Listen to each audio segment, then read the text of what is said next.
পাবদা মাছটা কিন্তু ছোট থেকে বড় আমাদের সকলেরই অনেক প্রিয় হয়ে থাকে। তবে সবসময় একভাবে রান্না করে খাওয়ার মধ্যে কিন্তু আমরা তৃপ্তি খুঁজে পাই না।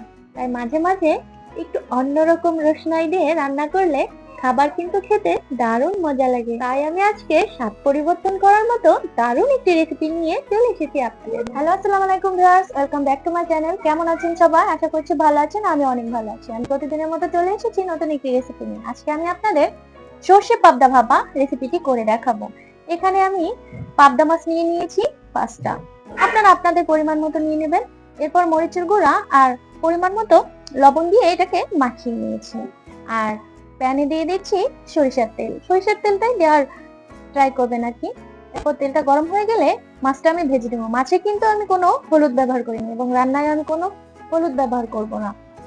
এরপর এটাকে আমি ঢাকা দিয়ে দিচ্ছি। এই যে দেখেন, মশলাটা তৈরি করার জন্য কি কি লাগছে দেখিয়ে দিয়েছি। লাগছে রসুন, বোম্বাই মরিচ, কাঁচা মরিচ, পেঁয়াজ, আর লাগছে সাদা সরিষা, কালো সরিষা, দুটোই সম পরিমাণে। বাস এটুকুই। এখানে আমি দেখেন মশলাটা আগে আলাদা বেটে নিয়েছি এবং সরিষাটা আলাদা বেটে নিয়েছি লবণ দিয়ে।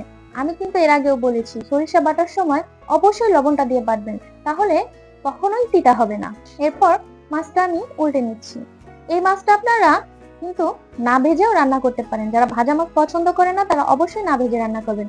তবে আমার কাছে পাবদা মাছটা ভাজা খেতে সব থেকে বেশি ভালো লাগে, তাই আমি এটাকে ভেজে করছি। সম্পূর্ণ প্রসেসিংটা মেনে আপনারা যদি রেসিপিটা ট্রাই করেন তাহলে 1 প্লেট গরম ভাত নিমিশেই পেয়ে যাবেন। ভাতটা একটু বেশি খরচ হবে। এরপর আরেকটা প্যানে আমি পানি দিয়ে দিব 1.5 কাপ এর মতো, 1.5 কাপ 2 কাপ যা লাগে আর কি। এরপর ঢাকা দিয়ে দিচ্ছি, পানিটা গরম হতে দিচ্ছি আর কি। অন্যদিকে আমরা প্রসেসিংটা সেরে নিচ্ছি। এই যে ভাজা মাছটা, এর ভিতরে ওই যে মশলাটা বেটেছিলাম ওটা দিয়ে দিব। দিয়ে দিলাম 1 চামচ পরিমাণ মরিচের গুঁড়ো, দিয়ে দিলাম স্বাদ মতো লবণ, আর ওই যে মশলাটা, আর দিয়ে দিব সরিষার তেল। যে সরিষার তেলটা দিয়ে আমরা মাছ ভেজেছি ওইটুকুও কিন্তু আমি দিয়ে দিয়েছি। দেখেন আমি খুব সুন্দর করে মাছের গায়ে মশলাটা মাখিয়ে নিচ্ছি। ব্যাস, এখানে কিন্তু ভিউয়ার্স আমি কোনো হলুদ দেইনি। এরপর আমি একটা টিফিন কারির বাটিতে এটা আমি দিয়ে দিচ্ছি। যে কোনো ঢাকনাযুক্ত বক্স আপনাদের কাছে থাকলেই হবে। আমি মাছটা দিয়ে দিচ্ছি। এই যে মশলাটা বাকি মশলাটাও আমি মাছের গায়ে সুন্দর করে মাখিয়ে দেব। এরপর 1/2 কাপেরও কম পরিমাণ পানি আমি এখানে দিয়ে দিচ্ছি, 1/2 কাপেরও কম, ঠিক আছে। এরপর ওই যে নানি দাদিদের মতো ওই যে এখানে যেটাই আমি মশলাটা মাখিয়েছি ওটা আমি ধুয়ে দিব। আচ্ছা, আমি শুনেছি যে যে যে পাত্রে মশলাটা মাখা হয় বা যে পাত্রে মশলা থাকে ওই পাত্র ধুয়ে তরকারিতে পানি দিলে নাকি তরকারির স্বাদটা আলাদা হয়। আমার কাছে তো মনে হয় সত্যিই স্বাদ আলাদা হয়, কারণ আমি আমার বেশিরভাগ রান্নাগুলোতে এই ট্রিক্স গুলো ফলো করি। এই যে দেখেন আমি দেখিয়ে দিয়েছি। এই যে বাটিটা বসিয়েছি, বাটিটার অর্ধেক পরিমাণ পানি থাকবে, ঠিক আছে। বাটিটা যেন ফুল পানি উঠে না যায়, ঠিক আছে। অর্ধেক পরিমাণ আমি পানি দিয়েছি। এই তো 10 মিনিট, মাত্র 10 মিনিট ভাপে দিয়ে আমি আর কি পানিটা জাল দিয়ে নিয়েছি।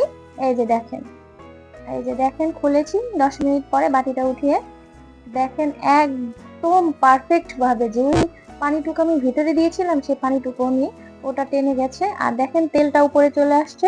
আমরা যেমন চুলায় তেলের মধ্যে মশলা দিয়ে কষাই না, কষানোটা পারফেক্ট হয়ে গেলে যেমন তেলটা উপরে উঠে আসে, দেখেন ঠিক তেমনই হয়েছে এই ভাপাটাই কিন্তু, ঠিক আছে। জানেন না ভিউয়ার্স, এত সুঘ্রাণ বের হচ্ছিল, পুরা আমার রান্নাঘরটা মই মই করছিল সর্ষে পাবদার ঘ্রাণে। এভাবে যদি খেয়ে না থাকেন তাহলে বলবো জীবনে অনেক বড় একটা স্বাদ মিস করেছেন। অবশ্যই আমার দেখানো রেসিপিটা ট্রাই করবেন, এভাবে ট্রাই করবেন সম্পূর্ণ ট্রিক্স মেনে, দেখবেন গরম ভাতের সাথে কি মজা। তাহলে আজ এ পর্যন্তই, ভালো থাকবেন সবাই। Thanks for watching. আল্লাহ হাফেজ।